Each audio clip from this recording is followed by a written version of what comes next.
Else Kristin Utne Berg. Else Kristin Utne Berg.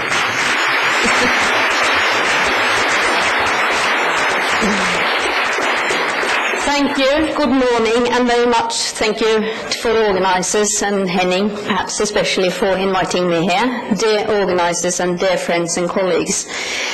When I was young, I've got a very long and hard name. There was one guy who couldn't do two consonants after each other, so he said Else Kristin Utne Berg, which is in Norwegian, in English, Else Kristin without Berg, and that's a lot more simple.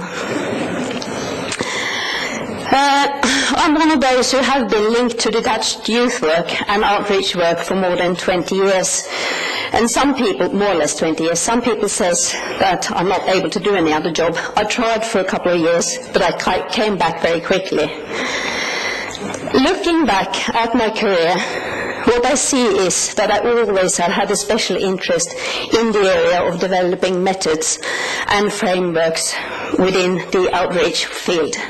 This led me to take role of coordinator of the National Outreach Resource Group for HIV and AIDS for a number of years, a group where one important task was to develop methods on how to raise safe sex issues among young people. I've also been jointly responsible for developing a rapid assessment and response tool for use by frontline workers, and this is now being exported to, among other agencies, in Oslo and Stavanger, and even actually in Kristiansand. And I contributed to the book Utne, and I'm not getting any royalties. I can very easily show it here. It's able to buy it. You're able to buy it out there. And looking back at my career, development of good practice is a bit of a red herring. The change has only been on the topic. I started on sexuality, and I've ended up with documentation, and I guess that's about, has to do about my age, becoming older. Before I start, I would like to go through a couple of important words with you. I am familiar with the difference between outreach work, detached youth work, and other that were coming up by Tony Jeffs today, and which Graham talked about earlier. The Norwegian tradition is much of detached youth work, though I come from an agency who has both traditions implemented. For the sake of simplicity today, I will use the term outreach work or street work, and similarly I'll use the term street worker for the actual person doing it. The English language has a wide range of choice, with different words coming from Anglo-Saxon, Latin and Norse roots, something Norwegian can't really compete with, even though we have got New Norwegian and we've got Sami. However, when writing this presentation, I found it hard to find an English equivalent for the word faglig, which is a very, very much used word in the Norwegian social worker context. And the other one is, just to explain the word faglig, it relates to the English word professional, but it also includes good quality work, good quality practice. Another word hard to translate is the word premissleverandør, which comes close to meaning being able to influence policy, to be a policy influencer, which is an important role in street work the way I see it, but I'm going to talk more about that later. You might therefore find that these words are popping up every now and then, but now you might also understand, English and French speakers, what it's actually meaning.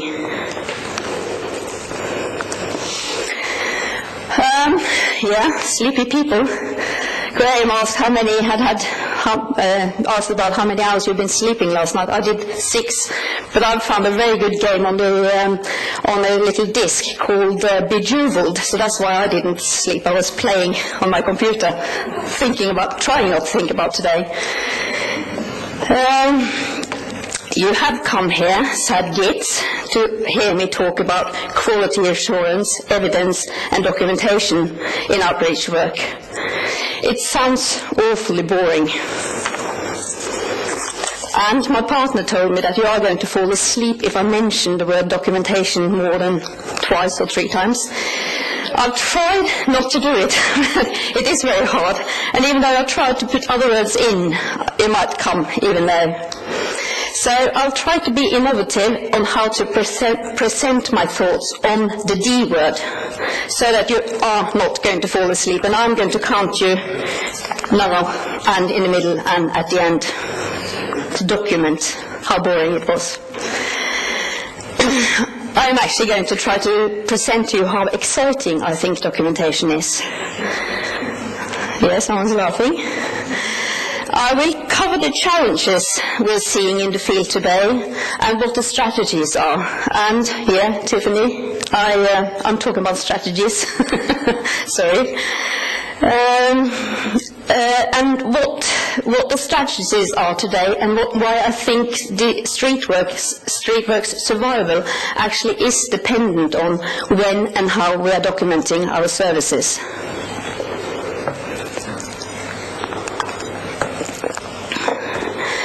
My proposition is good practice and quality development in our field are impossible without a system for documentation, and our survival, as I said, is dependent on it. Without a strategy for what to document, when to do it, and how, which Utne in Oslo very successfully done just now. And another very fresh example, coming yesterday too, from Utseksjonen or from Ungdomsbasen in Trondheim. Without ways of document, our practice will be in thin air, not rooted. And in the workshop this afternoon, I will make you work a bit in groups related to issues, so hopefully some of you will join it, and you are all invited, but it will be a bit crowded if you all come.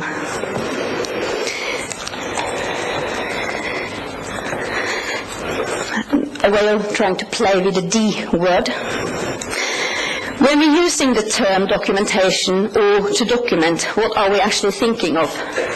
We are thinking of structure or to systematize in order to increase visibility of our services, which was up as an issue yesterday, being visible. And it is rather important today, if you ask me. The big D is about evaluating and writing down working methods, individual client work or casework, new emerging trends, what we observe on the streets, and not at least what we actually are doing. Examples, boring, can be annual reports, evaluation reports, internal notes on trends in drug user cultures, assessments, field reports, client journals, etc. It will also include things like internal plans for the agency's competence development, plans for health and safety, etc. That's not a matter I'm going to cover it all today. Street work is a special field. The outreach world has a poor tradition and culture when it comes to documenting its own work and services. There are some obvious reasons for this, which are to be found, I think, in the nature of street work. Traditionally, street work has been small and insignificant and lonely. The agencies are often small when it comes to numbers of employees. The distance between agencies is large, especially in Norway. I can make you sure of that. And we often tend to be the little sister or little brother of bigger services, more kind of trustworthy services such as childcare, and not always taken that seriously. Both in expectation and in self-understanding, this gives special challenges.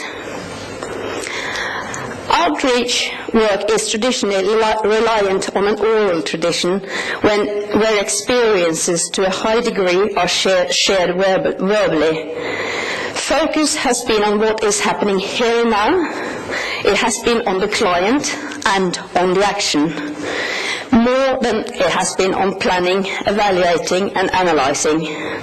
And that makes us actually quite charming, if you ask me, but I'm not sure that's enough. This has been part both of the cultural tradition within the field, but it has also reflected political and administrative guidance for our work. Important information about clients, new drug trends, concrete actions and experiences are very easily locked within the individual worker and again trapped within the agency. And with staff teams of relatively young street workers and high turnover, it makes this even more serious. Street work is often characterized by a loose framework and loose structure. Compared to other social worker roles, the role as a street worker is informal. We're not part of the legal decision-making system in Norwegian. That's what I mean with forvaltningen. Our work takes place in public space, not behind a desk in a nicely decorated office, though I have seen quite a few nicely decorated offices too. It's funny that how you sometimes have to do that as to compensate for not having an office, which has been a discussion we've had in Norway. And the focus has very often been on action on the client and on here and now. And there is no fixed schedule for appointments, and there is a very low threshold for client contact in outreach field. Sorry about this picture, poor quality. It's about my ability to transfer pictures from newspapers into my computer. But this, for the English and French speaker, is a newspaper article about 12-year-olds on anabolic steroids. The area we're working with, sex, drugs and rock and roll, or, to be perhaps a bit more modern, HIV, heroin and hip-hop, is very easily surrounded by myths. To give a description of reality, and Graham Tiffany talked about newspaper headings, to give a description of reality, emerging trends, etc. might at first seem easy, though the experience of street workers is that there are quite a few key players wanting to set the agenda and describe reality. The media coverage is often well over the top when it comes to both size of the headlines and size of the problem presented in the article. A single 12-year-old girl being picked up by police after smoking cannabis might lead to a panic headline as drug addictions among 12-year-olds. And if policy is formed or is made from myths and fictions like this, which I'm sure all of us actually have seen, that's in no one's interest, not in the young people's interest, not in our interest, perhaps only in the newspaper's interest. There can be several reasons for this, and selling newspaper obviously is one. In the 90s, at least in Norway, we saw an increased interest from the voluntary and private sectors towards working with at-risk young people. And unlike England, street work in Norway is very often based on local authorities kind of funding it. And this trend, this increased interest towards working with at-risk young people is continuing.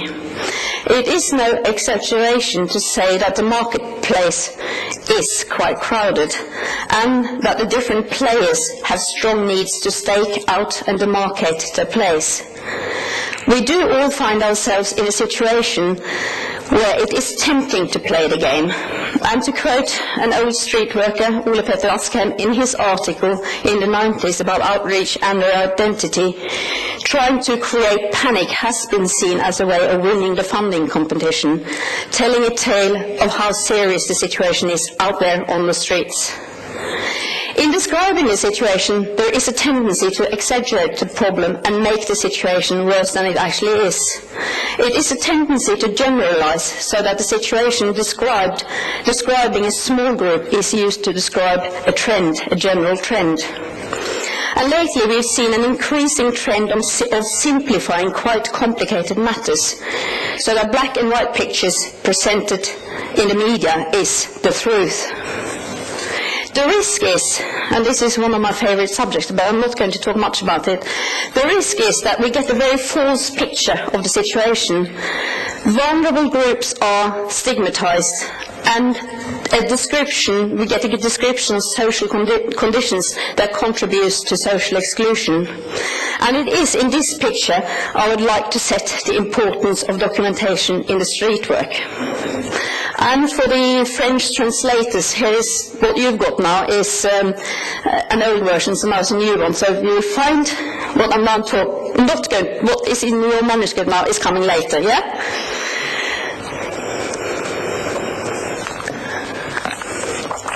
There are, and I'm going to cover some of them one after another, some main reasons for documenting and use of documentation in outreach. What are the main reasons to document and use documentation in street work? And both are equally important. And are there any reasons for why it's especially important to be documenting in this area of social work, which is my background?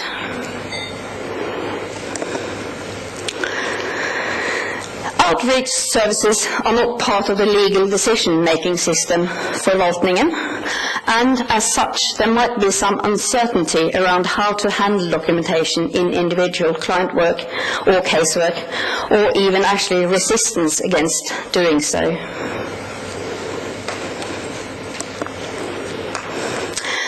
Assessment of client needs and individual follow-up are central elements in street work, and we do all, in some way or other, deal with confidential information or data relating to individual clients in our daily work, either through referrals, client contact data, applications, etc. How systematically and thoroughly this is done, and whether it is done within the existing legal framework varies from agency to agency, is my experience. Generally speaking, it can be said that quite a few outreach agencies have taken this part of the social work a bit too casually. The strength or interest has been on contact with the clients, while little of the assistance given has been written up afterwards.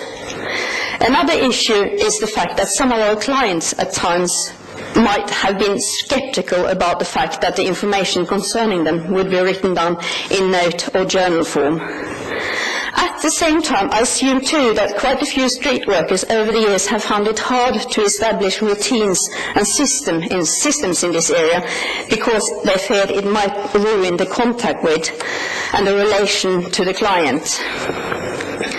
Both the client and the street worker have often had a wish that the contact stays informal and non-binding, for better and for worse. Both social work literature and social work law emphasize the importance of writing down information, consideration, and the actual service given to clients, both to secure the work is carried out on a professional way, but also to ensure the client's legal right. Social work ethics require the same. The street worker role, as I have mentioned earlier, is an informal role, though the mandate or the art of the work is formal, which is my argument for documentation of our client work. And I would like to mention a couple of examples, trying to make them short. Many years back, a young girl killed herself. She had been well known by the local street workers for quite a long time and been using the services for years and years. After her suicide, the question was raised whether someone could be blamed for her death, and the case was actually taken to court.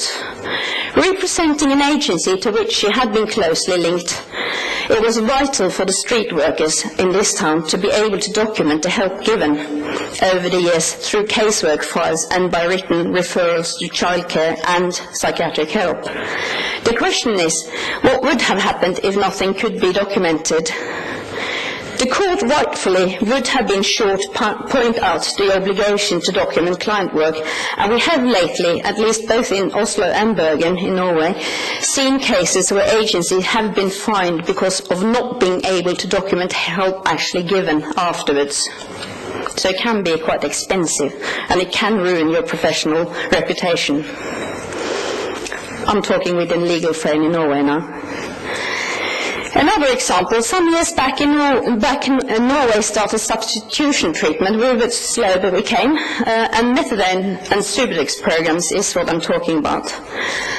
As part of getting access to this treatment, the potential clients, among other things, have to document a long term of opiate use or misuse. Being also an early intervention service, outreach agency quite early started getting letters or were contacted by clients, and sometimes actually the lawyers too, asking for documentation around their misuse history so that they could prove they actually had been misusing opiates for a long period of time. With this information stored in client files in the archives, we were able, in some cases, to actually help former clients to get access to their rights, substitution treatment, but we also know that some clients had to walk empty-handed out of the offices because nothing was stored at all.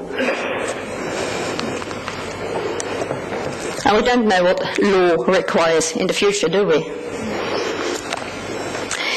Improving practice, which is another reason for documenting.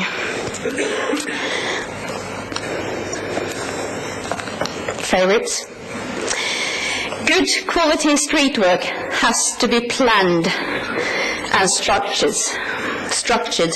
It has to be reflected on, and practice has to be developed through experience.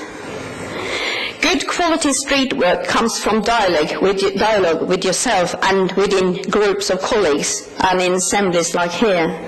It is based on negotiations. For example, working on the streets in Bergen or in Hamburg or in London or in Oslo. Noticing and documenting the change over time through field reports. Are there more heroin users on the streets now, or are they just more visible because they're selling the local street magazine, Megaphone, as it is in Bergen? What is the truth here?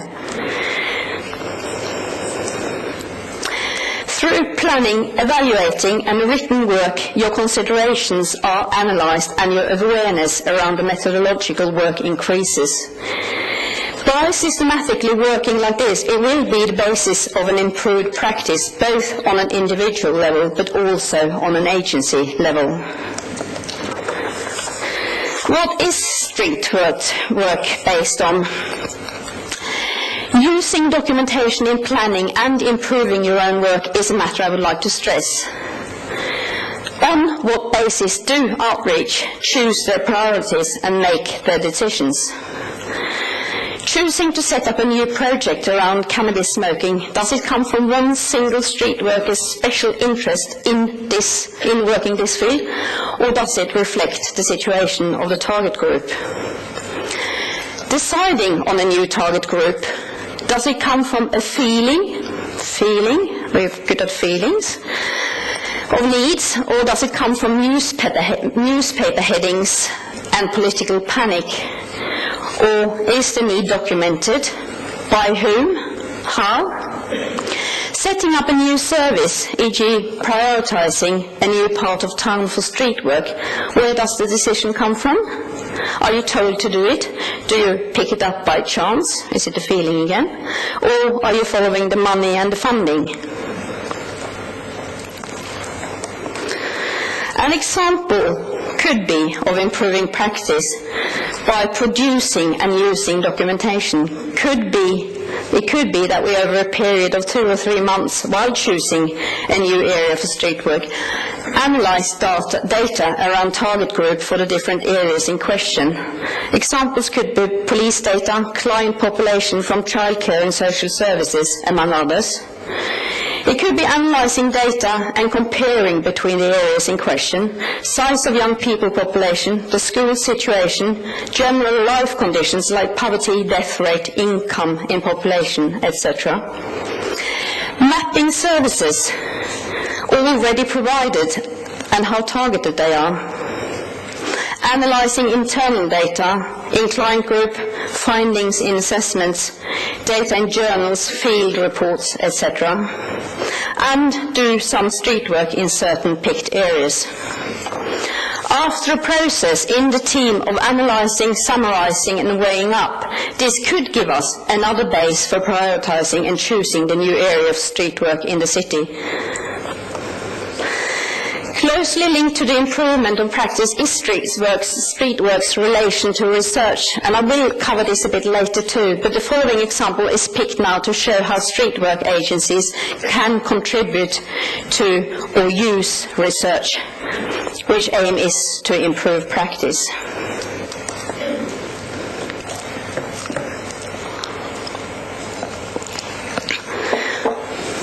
The orange is good. One rather common task among at least detached youth workers is being involved some way or another, small cities, small towns, in drug prevention work in and around schools or youth clubs.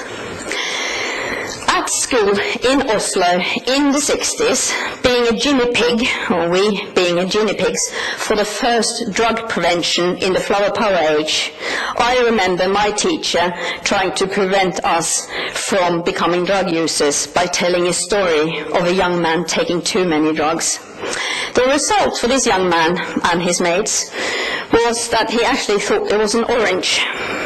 And we were quite shocked by that story, but the problem was the story didn't stop there because, as the teachers told us, that wasn't he didn't really think that was a problem. His main problem was he was really, really scared of being peeled.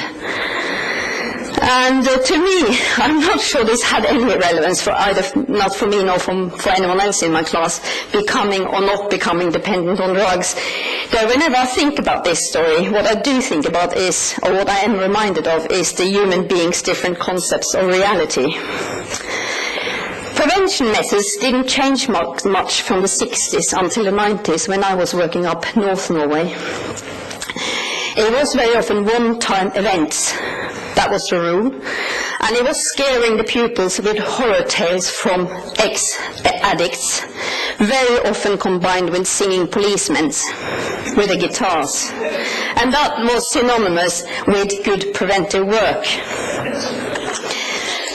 Being a bit stubborn, I refused to participate in this, and that was a bit boring in the end. And I was seen as a very difficult and uncooperative, and we don't like to be that, do we?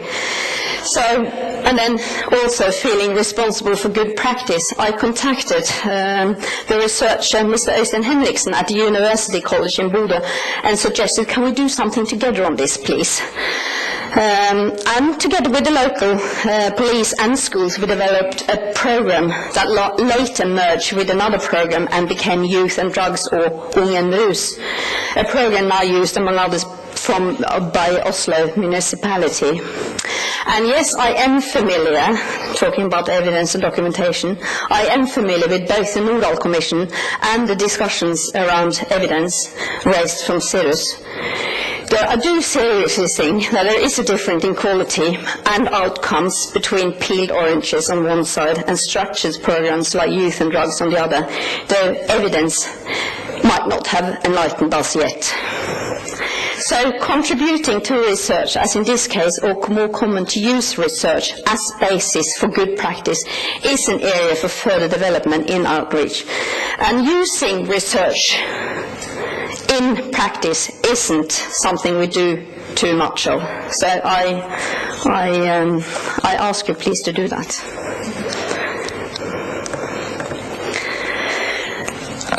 Sharing the content and the result of our work. Another reason for systematic documentation is to ensure the agency is seen as a serious professional actor. In Oskheim's old article, Streetwork's Identity Problems and Ways to Solve These, he is concerned about outreach's undecided relation to aims, theories and models for work, and a lack of a clear conscient identity. We find the same concern recently in some of the work on outreach by the Swedish professor Mr. Björn Andersson. To quote him, street work is too vague and unclear when it comes to methods and target groups. And this, I think, Björn, isn't a criticism of outreach or a consideration of outreach in Sweden only, but can be seen as relevant for outreach work in general. This is, believe it or not, actually, I had to write it on the PowerPoint presentation, but it actually is headlines and an ingress from an article in the 70s in Bergen. Times have changed. Public sector has been through comprehensive reforms in recent years. And thinking back at the 80s and early 90s with a focus on process, not so much on results. I can remember a poster on my office door, TTT, thinks takes time. The 3 T's were a mantra and considered very important. And today, I guess, the letters might be BHU, bloody hurry up. There is a demand for results and goal-oriented work. If you cannot provide evidence of your methods, demonstrate your work has had an effect, and show both qualitative and quantitative goal attainment, there is a real danger that for the agency's future survival. It is not longer charming like it might have been in street work's young days to be the local service guerrilla soldiers on the barricades fighting for on behalf of young people with complete disrespect for demonstrating results and documenting your work. And I'm not saying that fighting is bad, on the contrary.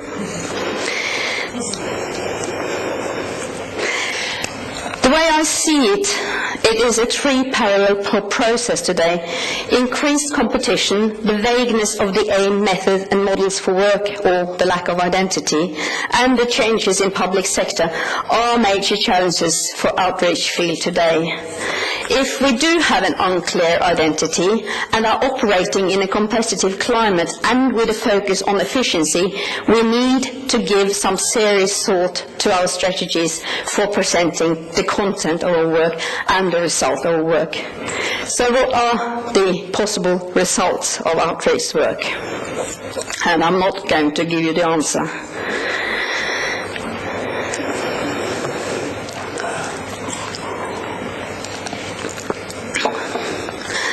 When it comes to outcomes, one of the dilemmas I see at the moment is seeing quantity as opposed to quality.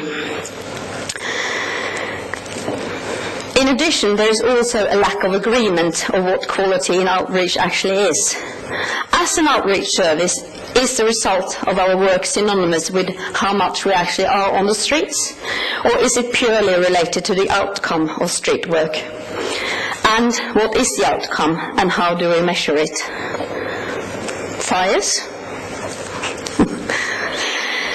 Are the results of our work measured by the number of clients we're actually helping, the quality of the relation with the client, the good conversation, or in Norwegian, den gode samtale?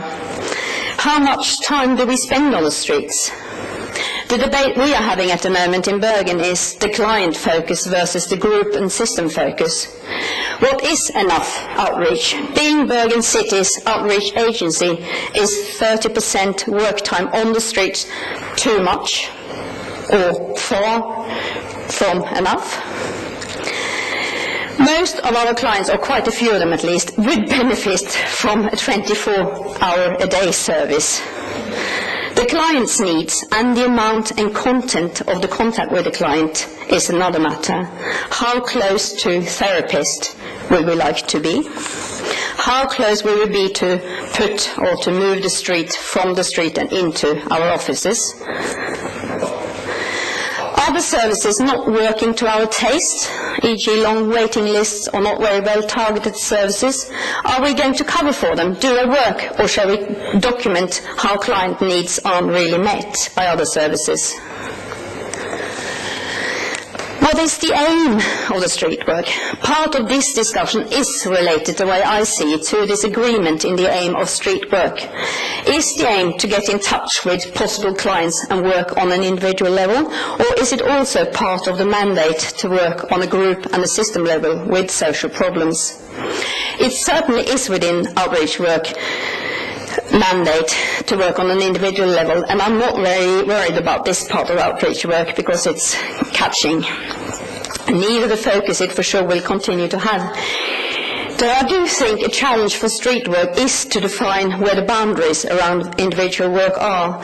One big threat for street work's identity lies here, to be overwhelmed with individual work to the extent that being on the street actually becomes bottom of the list. Is there a time to move from individual work to group work, or from individual or group work to community work? A time when it is useful to start counting 2 young pregnant girls, 2 plus 2 young pregnant girls, and actually 4 young pregnant girls. Could good practice be to use the dynamic in group work processes and consider changing methods? Which we do often, so that's good. You might consider it ethically right to work on an individual level at times, but does that exclude other methods? If part of what you discover working with these 4 young girls individually is that they are all from the same part of town, that the school in this area don't recognize and meet vulnerable young girls, not have focus on girls at all, for example, and that there are no health services targeting young girls, is that a tipping point where the best strategy will be to work on a system level with the school and the local community to improve the way of handling if the needs there? And as a follow-up, we decided to set up a project to explore this problem of truancy more thoroughly on a system level.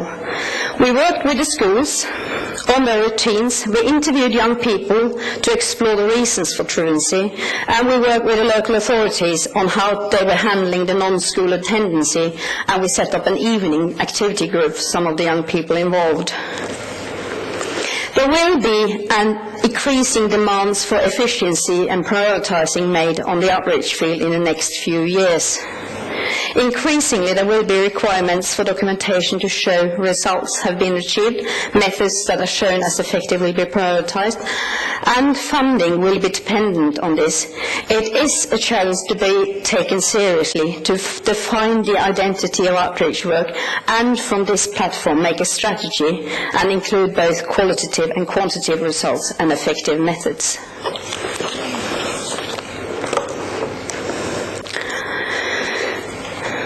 Why is it that street workers are excellent influences of policy and good practice? Premissleverandører. There are very few services on the streets, even though we are a popular field at the moment, and I do think we add a unique perspective. The street worker role has a wide range of possibilities for making contact with hard-to-reach groups. The client-oriented method, close contact with clients and clients' needs, and by documenting, you're able to put forward a user perspective and ensure empowerment.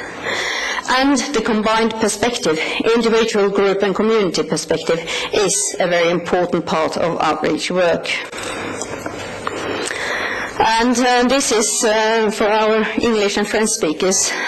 This is when we were doing a rapid assessment of indoor prostitution a few years back. The second biggest newspaper in Norway wondered why not Bergen local authorities could put an indoor service behind the task, on the task, and not an outdoor service.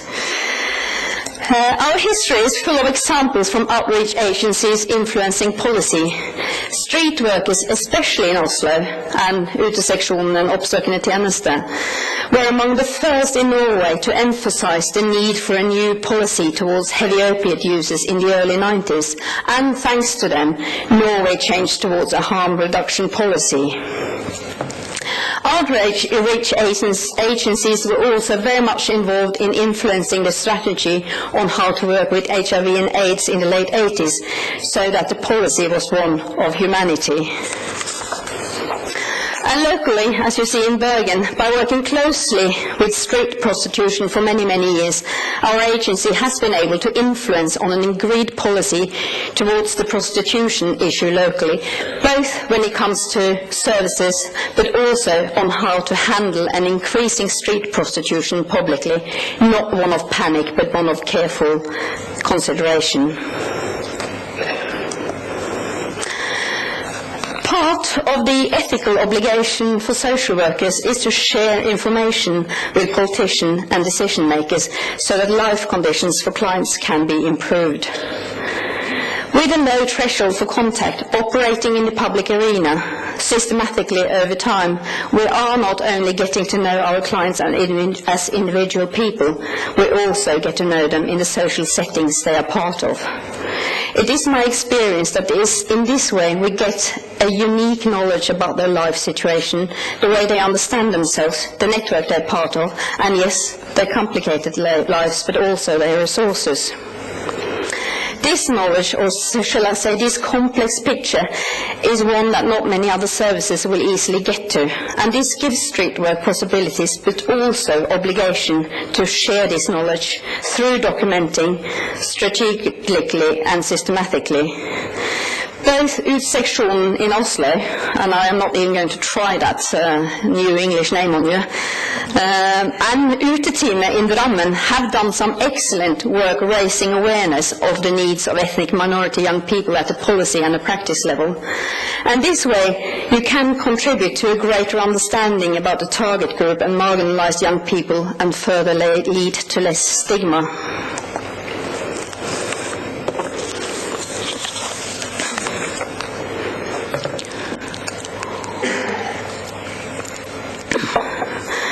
As I mentioned before, outreach agencies have important links with the research community, both as informants and because of their contact with hard-to-reach groups.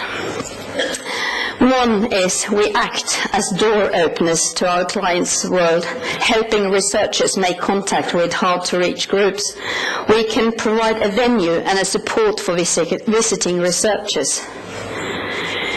Two, we can play a trend-spotting role. Both Bergen, Drammen, Stord and Oslo have been involved in early warning systems, helping to identify new drug trends. Here we share our experiences with researchers.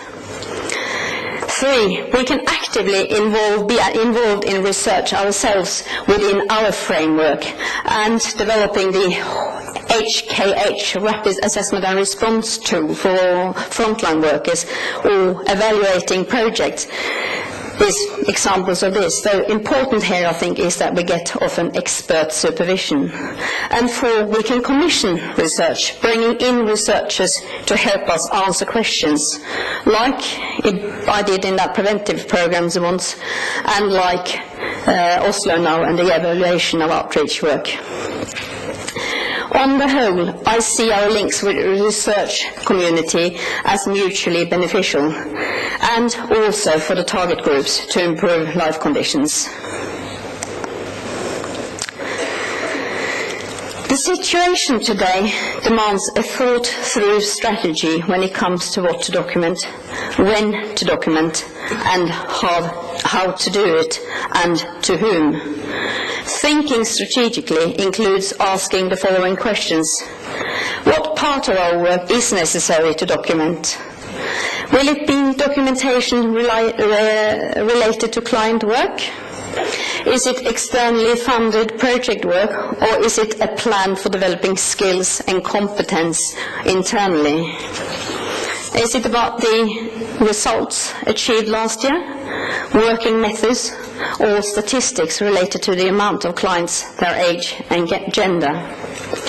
Who are the main groups for our documentation? Is documentation necessary for internal use, or is the public climate such that we need to think about publishing an article in the local paper? Are the needs of the clients not met, and should we focus on writing an internal note to the administrative level? And what about the clients? Are they aware of all the services we provide? How should this be done? Monthly reports, annual reports, by notes, through articles or reports to the funders, by statistics? The answers of all these questions depend on the mandate to the individual agency, the local conditions, or the social political climate, who is responsible for the funding, and their expectations, the size of the agency, internal conditions like turnover among staff, etc., etc. But it is my advice, though, that the individual services make a documentation strategy that is revised every now and then, every second year. Another not very good picture, but it is the book again.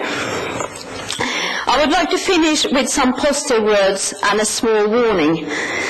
The history of street work has its ups and downs, and at the moment I certainly will say that we're up. And the things I would like to mention is, for example, the National Competence Centre on Outreach, which we got a couple of years back, who's been involved with further education in outreach work, who's been involved with the evaluation on outreach work, which we will hear more from tomorrow, and the recently published book, Utne, like I showed you. We also have got a national organisation for street workers in Norway, LUK, and LUK has got funding for a general secretary and possibly might get project funding in the future. And we have got this conference here. So after being in the field for a bit more than 20 years, I don't think I've been in such a period of up. Very positive. Areas we are working, and Streetwork's main target group, at-risk young people, are also in focus at the moment, both when it comes to work models, plans and funding. I can briefly mention National Strategy for Early Intervention, which was actually in a workshop yesterday, I think, and National Plan for Increased Attention into Drugs, which is Opptrappingsplan for Rus, for those locally understanding Norwegian. And now the warning. Have you noticed how everyone at the moment is starting to do outreach all of a sudden? How trendy it has become for social and more traditional social and health services like childcare, etc., to work out of the office, work with the target group that's normally is ours, follow the clients. Quite a few projects are picking up these trends at the moment. Traditionally, projects often funded nationally, like a local project in Bergen, Project Core, but also nationally, like Tett på, Tight On, and Family Counseling, Familjeråd, Nettverksråd. On the one hand, it shows we are avant-garde. Others are slowly realizing the benefits of our methods and the way we work. However, I think there is a real danger. We might get lost in this new trend, be swallowed up, lose much of our identity as one of our central methods is more widely adopted. On the other hand, we are in a unique position to lead the field if we document, share our experiences that we have decades and decades of, as to what works and what doesn't work. We have a real chance to share experience, but I think the window of opportunity won't stay open forever. By continuously being on the streets, working with hard-to-reach groups, with the individual, the group and the community perspective, and strategically taking the D word seriously, I do think the future is ours. Thank you very much.